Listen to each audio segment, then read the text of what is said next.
अस्सलाम वालेकुम नाजरीन, आप देख रहे हैं INN चैनल। मैं हूं शेख अहमद अली। आज की ख़ास बात में हम देखेंगे कई अहम कौमी और बैनुल अक़वामी ख़बरें। जुमे के रोज़ हिंदुस्तान की कई रियासतों में शव्वाल का चांद देखा गया। बिहार की राजधानी पटना में भी कई लोगों ने चांद देखे जाने की तस्दीक की। पटना में आसमान साफ था, जिसकी वजह से चांद देखने में किसी तरह की दिक्कत पेश नहीं आई। चांद बारीक लेकिन वाज़ेह तौर पर दिखाई दे रहा था। बिहार के ज़िले मुंगेर से भी चांद देखे जाने की खबरें मौसूल हुई हैं। अलावा हिलाल ए ईद की तस्दीक दफ्तर अमारत शरिया बिहार, उड़ीसा और झारखंड के साथ साथ कई हिलाल कमेटियों के जरिए भी दी गई है और ऐलान किया गया कि कल यानी हफ्ता 22 अप्रैल के रोज़ ईद उल फित्र होगी। सऊदी अरब और मुत्तहदा अरब अमारात में जुमे के रोज़ कायदीन और नमाजियों ने ईद उल फित्र का आगाज़ नमाज अदा करके किया। रहनुमाओं ने मुख्तलिफ मसाजिद में ईद उल फित्र की नमाज अदा की। सऊदी प्रेस एजेंसी ने रिपोर्ट किया कि सऊदी अरब के मुसलमानों ने जुमे की सुबह ईद उल फित्र की नमाज अदा की। नमाज अदा करने के लिए पूरे सऊदी अरब में मसाजिद पूरी तरह से तैयार थे और खुले मैदानों में भी नमाज अदा करने का इंतज़ाम था।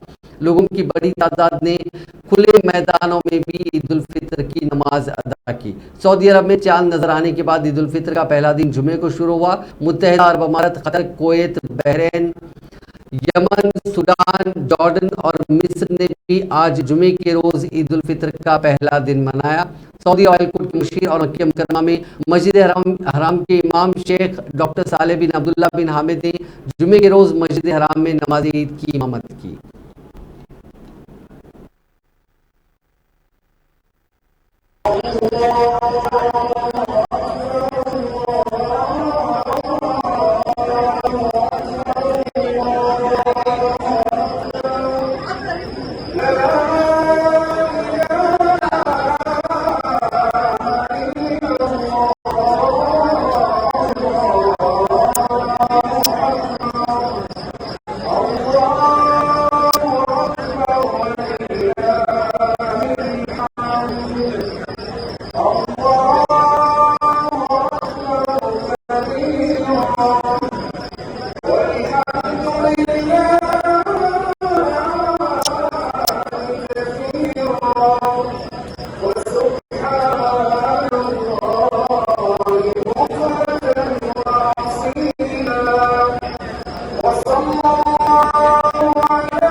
सऊदी अरब समेत दीगर अरब ममालिक में आज ईद उल फित्र मनाई जा रही है। इस मौके पर सऊदी फरमारवा शाह सलमान बिन अब्दुल अजीज आले सऊद ने कौम से खिताब किया।